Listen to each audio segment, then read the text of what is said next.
Yo, what's up, guys? I'm going to be doing this Cage Warriors main card breakdown and predictions video here. I said if I got 5 comments asking for this video, I was going to do it. So you guys came through, so I'm going to come through with the video here. And it's first fight of the night with Brioni, Terrell taking on Nicola, Desegni.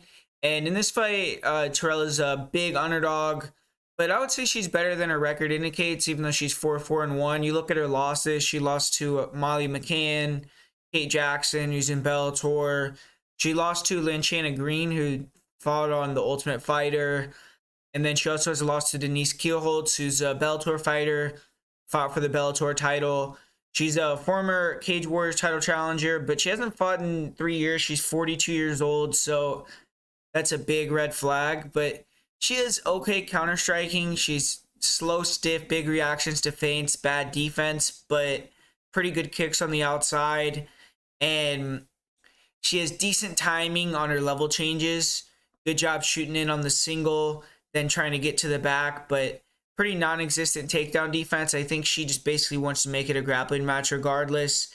She's active off her back. She can hit some sweeps, and she can get overwhelmed, though, against great grapplers or girls that are just a little bit more competent. Not even great grapplers. She got finished in the scarf hold position against Denise Kielholtz, who's a decent judoka girl.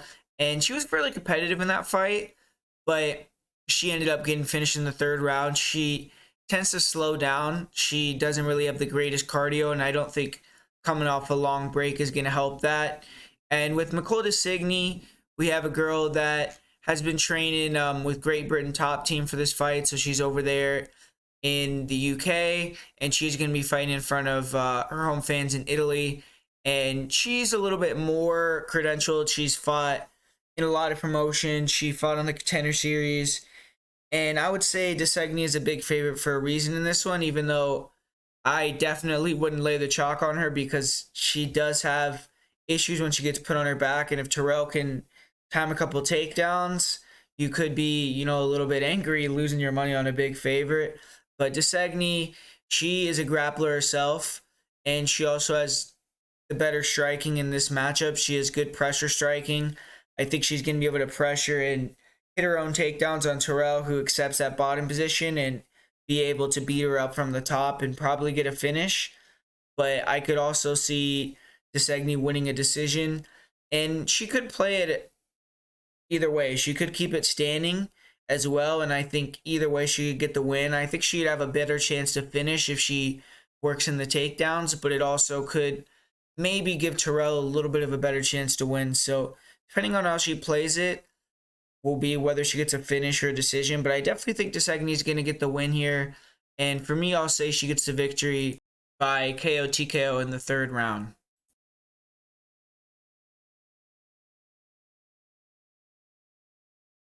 And this next fight, we got another fight that's pretty lopsided on the side of Jasmine Favero. And I was only able to find one fight of Wasau.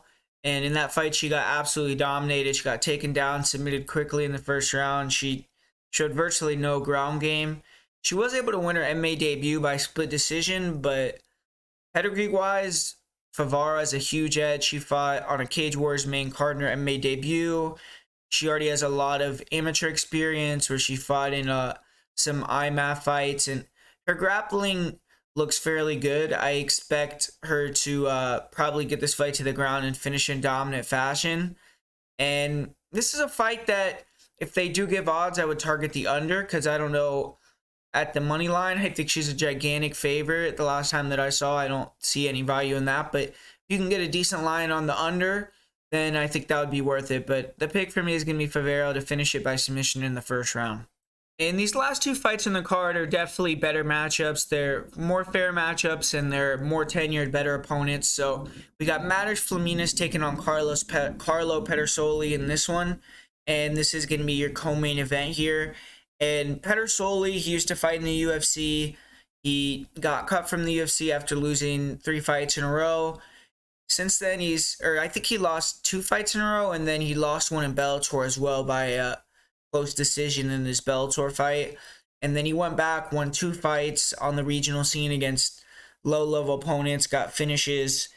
And he is going to be coming home fighting in Rome, so that is going to be a big advantage for Pedersoli. And Matters Flaminis, he is on a 2-fight winning streak. Both those fights are knockout wins. And he's kind of a journeyman, but recently he's been putting it together a little bit more. And he's had almost all of his fights in Cage Warriors. So he's a veteran on Cage Warriors, and he's the slight favorite in this matchup. Both these guys are on winning streaks, but definitely Flaminis is against higher level competition. And I think the main reason why Flaminis is the slight favorite in this fight, besides the momentum, is the fact that Carlo Pedersoli has a questionable chin. He's gotten knocked out, and he also has gotten dropped. And when he gets hit clean, it seems like he just doesn't take the punishment that well. So that's definitely something to be very weary of. But both these guys have similar styles. Obviously, Flaminis is a little bit longer, and he's usually the taller, long guy than all of his opponents. And he likes to move on the outside and kind of dart in, dart out, throw these long, straight punch combinations, and he has fast hands. He doesn't necessarily have the best composure or power, but he throws, 3-4 punches at a time. He's fast and he has good length. And if he connects, he has some power as well. And Flaminis, he also has decent kicks. His takedown defense and his grappling has improved a lot.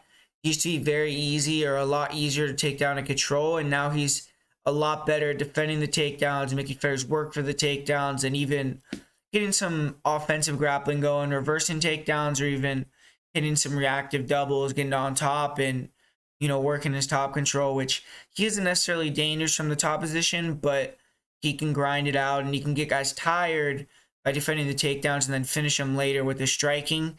And he has an awkward striking style with that length, and kind of he lacks composure a little bit, but he makes it work for himself because he's awkward and has long reach and pretty decent weapons that he throws. But for Carlo Pedersoli, I do think he's the more polished striker. Both these guys like to be in and out with their striking. They don't like to really exchange in that middle zone.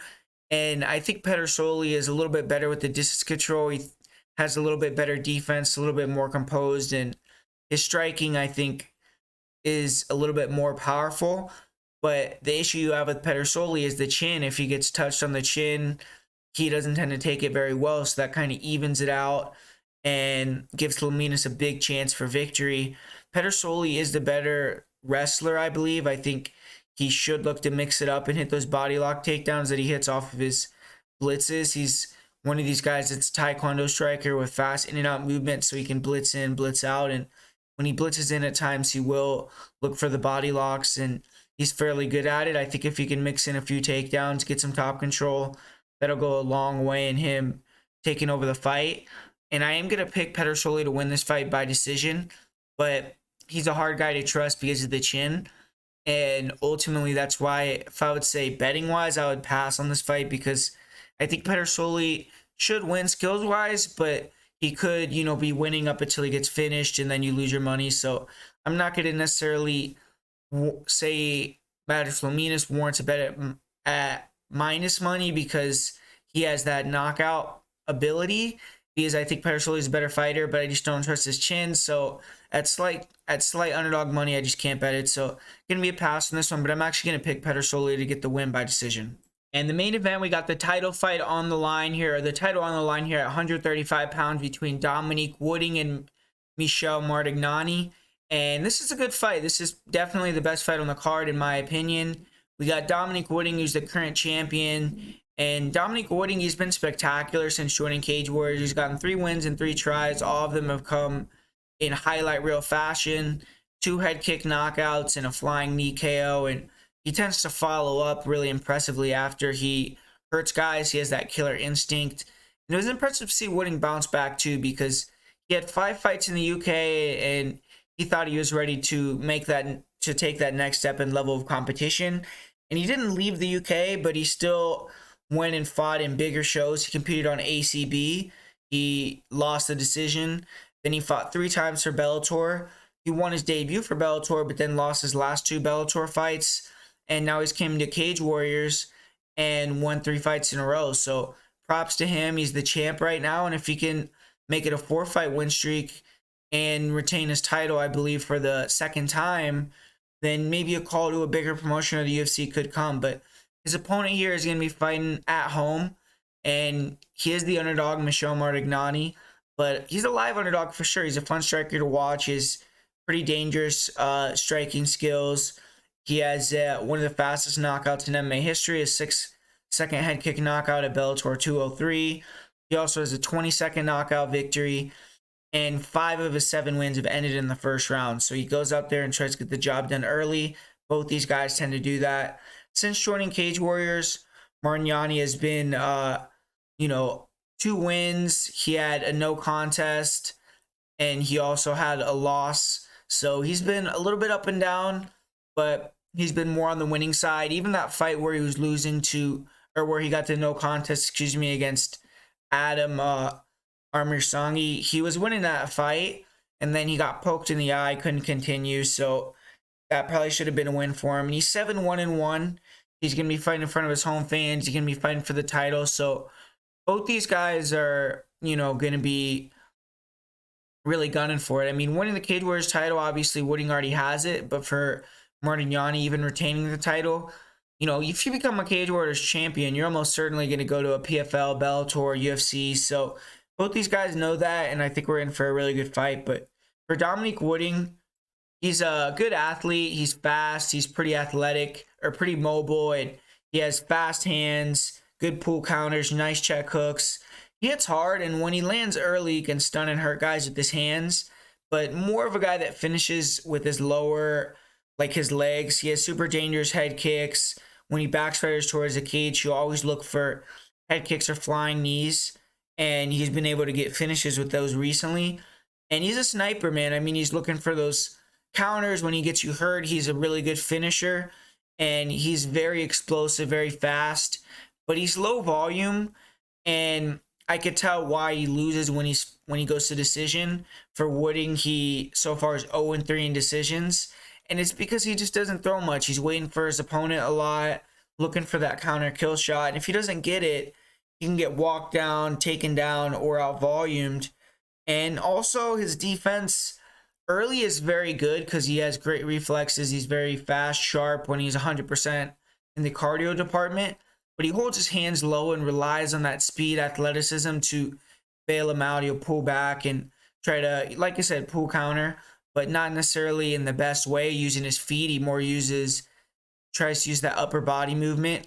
And, eventually that's going to not work out against a better striker that's a little bit longer, a little bit more polished, that could, kind of not open up early, let Wooding get himself a little bit tired by pressuring Wooding, and then when he starts to get a little bit more tired, then opening up and seeing those openings and exposing him there. So Wooding has to get a little bit better, but Wooding also can grapple a little bit. He has good wrestling.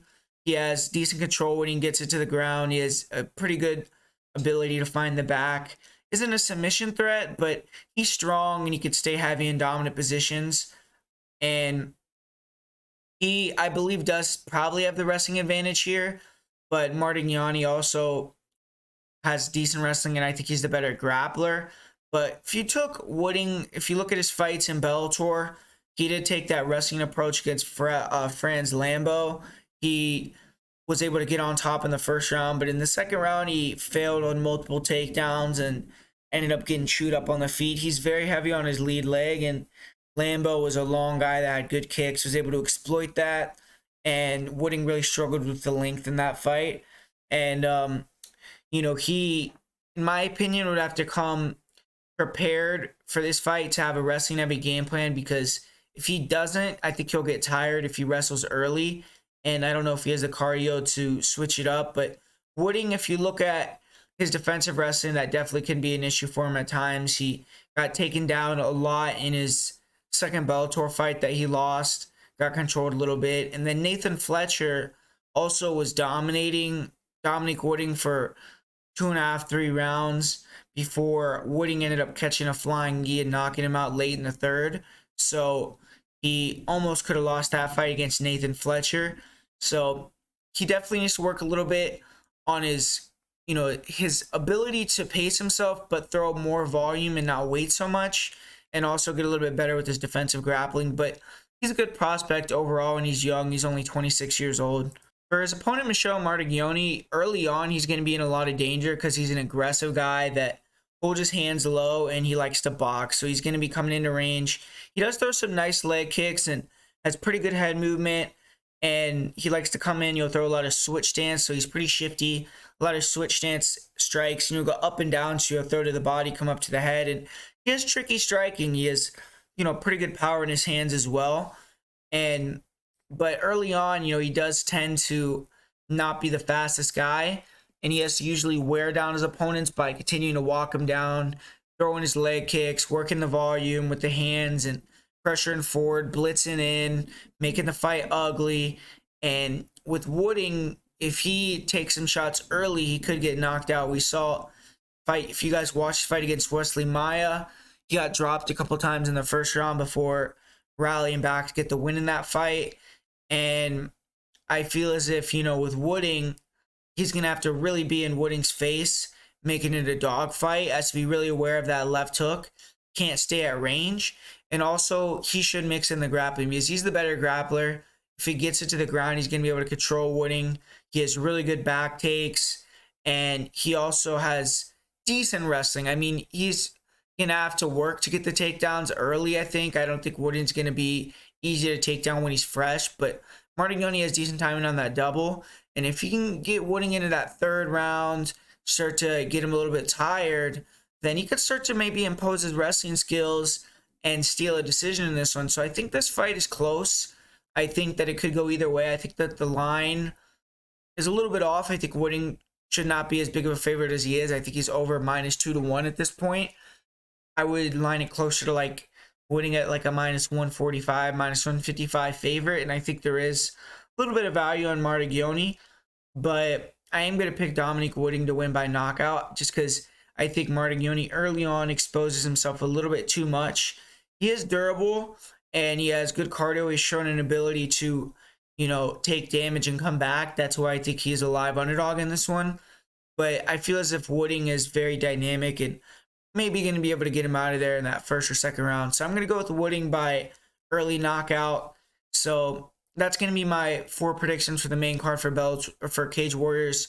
If you guys want my full card predictions for this Cage Warriors card, definitely go to the Patreon, check it out. I do have a couple bets or one bet as of now. I'm going to potentially put a couple other ones if they open up the props over under market for the betting lines. But right now I have one bet. It is on a prelim fight, so I didn't talk about it. But yeah, that is going to be my breakdown predictions video for Cage Warriors 144. Thanks for watching, guys. Make sure to run the likes up on this video. And I'm going to be putting out some UFC content coming up, so make sure to be on the lookout for that. Besides that, I'll catch you guys later.